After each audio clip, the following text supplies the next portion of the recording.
Hello there and welcome back to another video. In today's video, I'm going to be revisiting the two Quadro cards that I checked out a couple months back as possible budget gaming options. In that video, I paired these two cards, a Quadro K4200 and K5200, with a system that I deemed suitable for them, considering that they're very budget cards and therefore should likely be fitted with a much cheaper, older system, which in this case ended up being a Dell Optiplex with an i7-3770 in it. I still absolutely stand by my decision to do that in the original video, and honestly, no one seems to be really against it. However, several people expressed interest in seeing what these cards could do when they were allowed to stretch their legs fully in a system that doesn't end up causing a CPU limitation in certain games. And honestly, I'm also interested in seeing that. So today, I'll be installing these two cards in the Dell Precision 3630 system that showed up in my $500 gaming PC video to test these cards out while hopefully not causing any CPU limits. This system has an Intel Core i7-8700 in it, a much more powerful CPU than the i7-3770 that I used previously. I've also got 32 gigabytes of DDR4 2666 MHz RAM installed in it, so this should be plenty of compute to feed these GPUs as much as they can handle. And so, let's start out with the Quadro K4200. This card is from NVIDIA's Kepler architecture and has 4 gigabytes of GDDR5 VRAM on it. When I made my original video, you could pick one up for around $25 to $30 on eBay, making it at least an interesting budget option. However, looking now on eBay, it seems that this card has only gone up in price, coming in at about $45 on average now. So yeah, probably not that compelling of an option anymore, but still an interesting card to look at in case you find one in an old system or run across a crazy deal and can pick one up for like $15. In any case, let's start testing this card out. I've selected several games to test today, including some more high-end titles than in my original video, to see what happens in AAA titles that are actually able to launch on the GPU.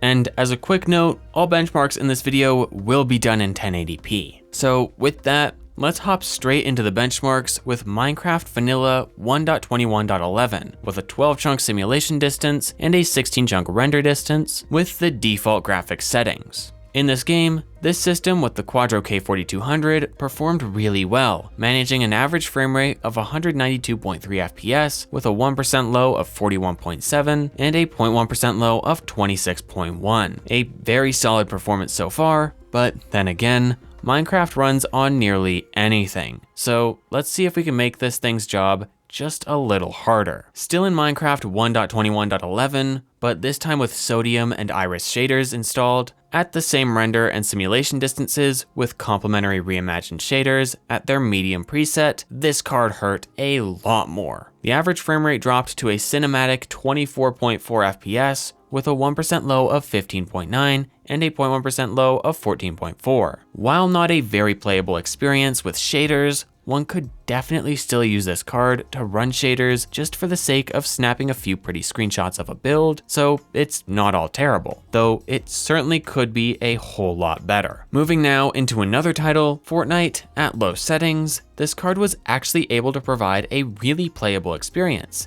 and the stuttering issue was far better on this system than on the last one due to the more powerful CPU. In Fortnite, at 1080p low settings, the average frame rate was 72.9 FPS with a 1% and 0.1% low of 10.4 and 5.4 FPS respectively. So hey, actually a really usable performance. Not bad at all. Next up is CS2, which I chose to run at native 1080p at the medium preset for a nice balance between frame rate and graphical quality. In this title, the K4200 managed to put out an average frame rate of 78.8 FPS with a 1% low of 48.8 and a 0.1% low of 38.3, indicating not only a very usable performance that's solidly above 60 FPS, but also a performance that's relatively stable without major issues regarding having consistent frame times, which matters in competitive shooters. Checking out the final esports title of the day, at least for this card, before shifting into some games that fall into other categories, this time I was actually able to test Valorant. Last time, I was unable to do this because I bodged Windows 11 onto a system that doesn't have the security features required to natively support it, which Riot's Vanguard anti-cheat did not take well to.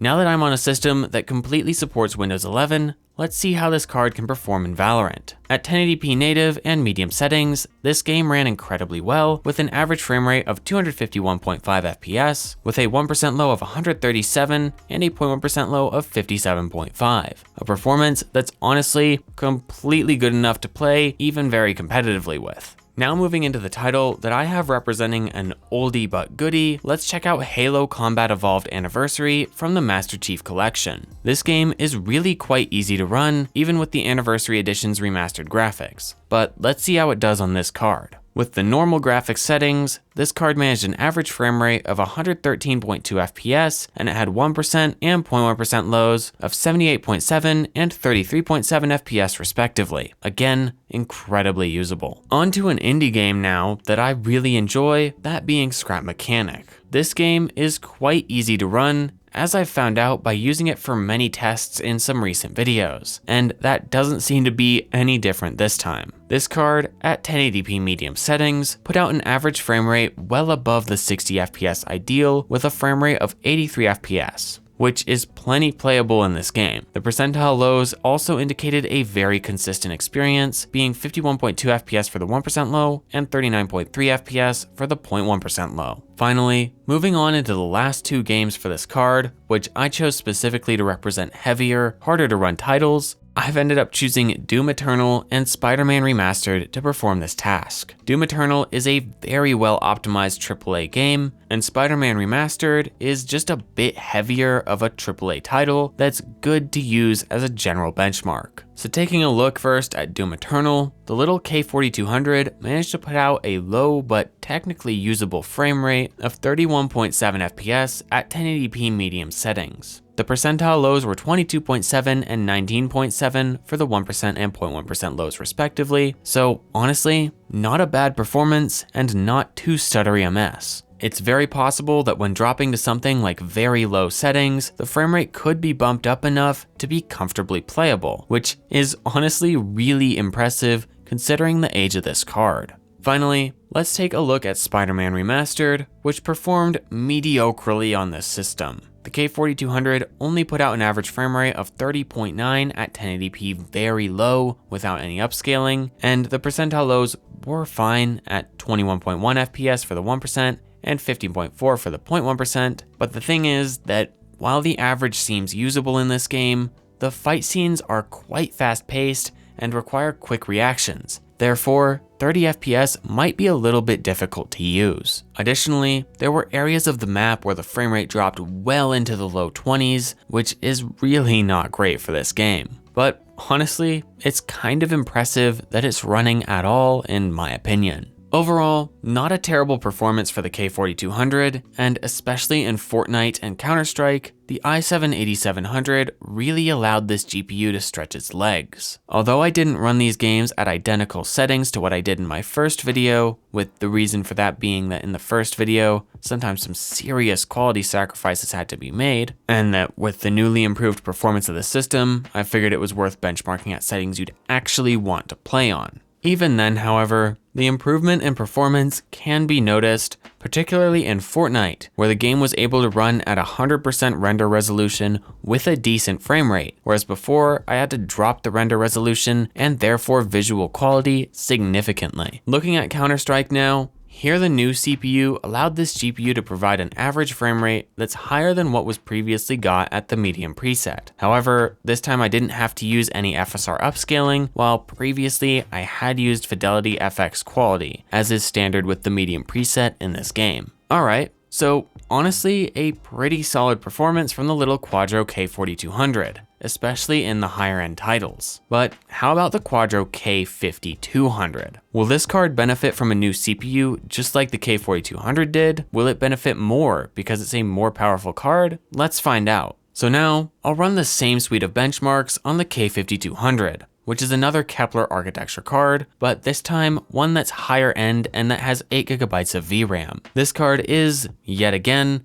a somewhat interesting budget option, but at its current eBay price of around $65 to $75, again a much higher price than it was when I first checked it out, it's really not that great of an option if you're buying it right now. Still though, I figured it would be interesting to retest it with a new CPU, again, just in case you find one for like 20 bucks, or in case you get one in an old workstation you buy. And with that said, let's start that first game, Minecraft. In vanilla Minecraft 1.21.11, with the same 12 chunk simulation distance paired with a 16 chunk render distance, the K5200 managed an average frame rate of 241.7 FPS with a 1% low of 40.7 and a 0.1% low of 27.1, which is, unsurprisingly, an incredibly solid performance. But what happens when shaders are added to the equation? Well, in Minecraft 1.21.11, with sodium and iris shaders, again with a 12 chunk simulation distance and a 16 chunk render distance, the K5200 was able to provide an average frame rate of 52 FPS,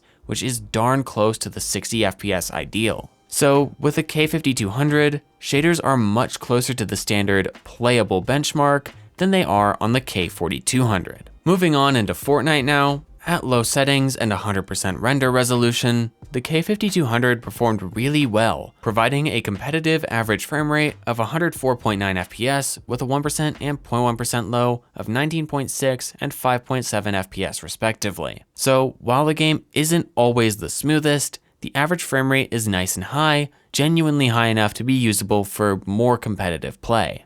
But how does this card do in some of the even more competitive esports shooters, where low latency and high frame rates matter even more than in Fortnite? Well, in CS2, this card was able to provide an average frame rate of 106.1 FPS at the medium preset with no FSR, while also giving a 1% low of 57.7 FPS and a 0.1% low of 42.5. So definitely a nicely competitive frame rate, and also a much more stable one than we had in Fortnite, as indicated by those percentile lows. In a similar realm to CS2, let's check out Valorant now, which almost always gets amazingly high frame rates, practically regardless of the hardware that it's being run on, and this system with the K5200 was no different. Here, at high settings, the average frame rate was a whopping 245.7 FPS, with a 1% low of 137 and a 0.1% low of 53.5. So yeah, if you're planning to be competitive in Valorant,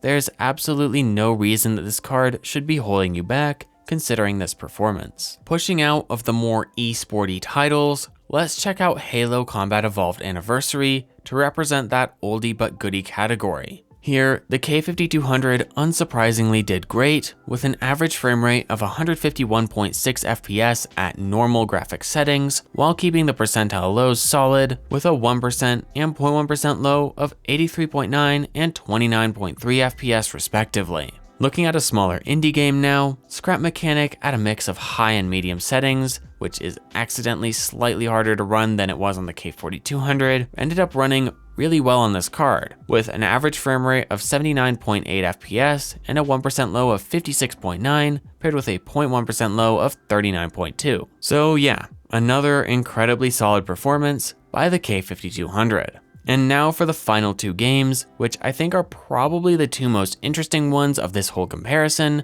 because of how heavy they are and how it's far less of a given that they'll run on these cards. Starting with Doom Eternal, this game, being well optimized, ran darn well at medium settings on this card, managing an average frame rate of 52 frames per second with a 1% low of 30.5 and a 0.1% low of 25.2. This frame rate is really close to the ideal 60 FPS for this game, and I'm pretty certain that if one were to lower the settings in this game to something like low, or maybe even very low, an average of 60 FPS could easily be achieved. Next up, let's check out Spider-Man Remastered, which, while technically playable on the K4200, it wasn't that great of an experience because this game is quite fast-paced and a lower frame rate makes those fights harder to do well in. In any case, at the very low preset, the K5200 put out an average frame rate of 47.4 FPS, much closer to 60 FPS than before, but still not quite there. The percentile lows were 29.3 FPS for the 1% low and 9.6 for the 0.1% low.